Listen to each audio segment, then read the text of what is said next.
Queens kitchen కి స్వాగతం. Simple and quick గా చేసుకునే పూర్ణం బూరెల రెసిపీని ఇప్పుడు ఎలా ప్రిపేర్ చేయాలో నేర్చుకుందాం. ఈ పూర్ణం బూరెల కోసం 2 కప్స్ తెల్ల శనగలను శుభ్రంగా కడిగి 1 అవర్ పాటు నానబెట్టాను. ఇప్పుడు 1 అవర్ నానబెట్టిన శనగలను కుక్కర్లో వేసుకొని కొన్ని వాటర్ కూడా వేసుకొని 1 స్పూన్ సాల్ట్ వేసుకొని 7-8 విజిల్స్ వచ్చే వరకు ఉంచి స్టవ్ ఆఫ్ చేశాను. ఇప్పుడు ఆల్రెడీ నేను దోశల కోసం ప్రిపేర్ చేసుకున్న పిండిని ఒక బౌల్లోకి తీసుకొని కొంచెంగా వాటర్ వేసుకుంటూ ఈ కన్సిస్టెన్సీలో కలుపుకొని ప్రక్కన పెట్టుకున్నాను. ప్రెషర్ అంతా కూడా పోయాక కుక్కర్ మూత తీసి ఇందులో ఎక్సెస్ వాటర్ని తీసి పప్పు గుత్తితో బాగా మెదుపుకున్నాను. ఇప్పుడు ఇందులోనే 2 కప్స్ పప్పుకి 3/4 కప్పు బెల్లం వేసుకొని ఈ బెల్లం అంతా కూడా పప్పులో బాగా కలిగినట్లు కలుపుకున్నాను. ఫైనల్గా ఇందులో 2 యాలకులను కూడా కొంచెం క్రష్ చేసుకొని వేసుకోవాలి.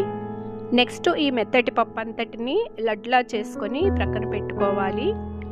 ఇప్పుడు మందమైన కళాయిని స్టవ్ మీద పెట్టుకొని అందులో డీప్ ఫ్రైకి సరిపడా ఆయిల్ వేసుకొని ఆయిల్ బాగా హీట్ అయ్యాక ఈ స్టఫింగ్ని ముందుగా రెడీ చేసుకున్న పిండిలోకి డిప్ చేసి ఈ పిండి అంతా కూడా స్టఫింగ్కి బాగా కలిగినట్లు చేసి వెంటనే ఆయిల్లో వేసుకోవాలి. ఇలా కొన్ని వేసుకొని ఫ్లేమ్ని మీడియంలోకి అడ్జస్ట్ చేసుకొని నెమ్మదిగా మంచి బ్రౌన్ కలర్లోకి వచ్చాక ఒక ప్లేట్లోకి తీసుకొని మిగిలిన పిండినంతా కూడా ఇలానే చేసుకోవాలి. చూడండి, పూర్ణం బూరెలు బాగా వచ్చాయి.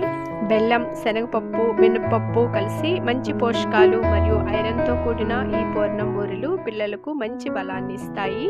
అలానే చాలా టేస్టీగా కూడా ఉంటాయి. మీకు ఈ వీడియో నచ్చినట్లయితే లైక్, షేర్ అండ్ సబ్స్క్రైబ్.